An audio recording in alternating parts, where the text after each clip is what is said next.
અમદાવાદ ખાતે વેજલપુર પોલીસ દ્વારા રિક્ષા ચાલક પાસેથી મેફેડ્રોન ડ્રગ્સ અને ગાંજો ઝડપી ધરપકડ કરી છે। ગુનાની વાત કરીએ તો મોહમ્મદ તોસીફ જે ફઝલ મહેબૂદ શેખનો પુત્ર છે અને ઉંમર વર્ષ 39, ધંધો રિક્ષા ડ્રાઇવિંગ, મક્કાનગર સોસાયટી સોનલ પોલીસ ચોકીની પાછળ વેજલપુર ખાતે રહે છે, જેની પાસેથી મેફેડ્રોનનો જથ્થો 14 ગ્રામ 920 મિલીગ્રામ જેની કિંમત ₹1,49,200 તથા ગાંજાનો જથ્થો 1 કિલો 366 ગ્રામ જેની કિંમત ₹13,660 તથા અન્ય ચીજવસ્તુઓ મળી કુલ કિંમત ₹1,69,110નો મુદ્દામાલ ઝડપી ધરપકડ કરવામાં આવી છે અને સ્ટેશન અમદાવાદ શહેર પાટણ DPS એક્ટ કલમ મુજબ પોલીસે આગળની કાર્યવાહી હાથ ધરી છે। એક છે ને મોહમ્મદ તૌસીફ ફઝલ મહેમૂદ કરીને શેખ કરીને જુહાપુરામાં રહે છે, સોનલ સિનેમાની પાછળના ભાગેનું મકાન છે।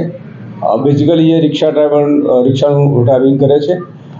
ગઈકાલે વિજલપુર પોલીસને માહિતી મળી એ પ્રમાણે તે રેડ કરી એની પાસેથી 14.920 mg મળ્યું છે અને 1 કિલો ને 366 ગ્રામ ગાંજો મળ્યો છે।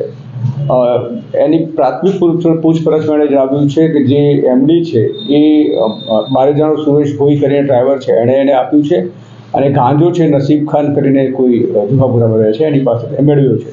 અત્યારે તપાસ ચાલુ છે, પૂછપરછમાં વધુ જાણી શકાશે એવું છે।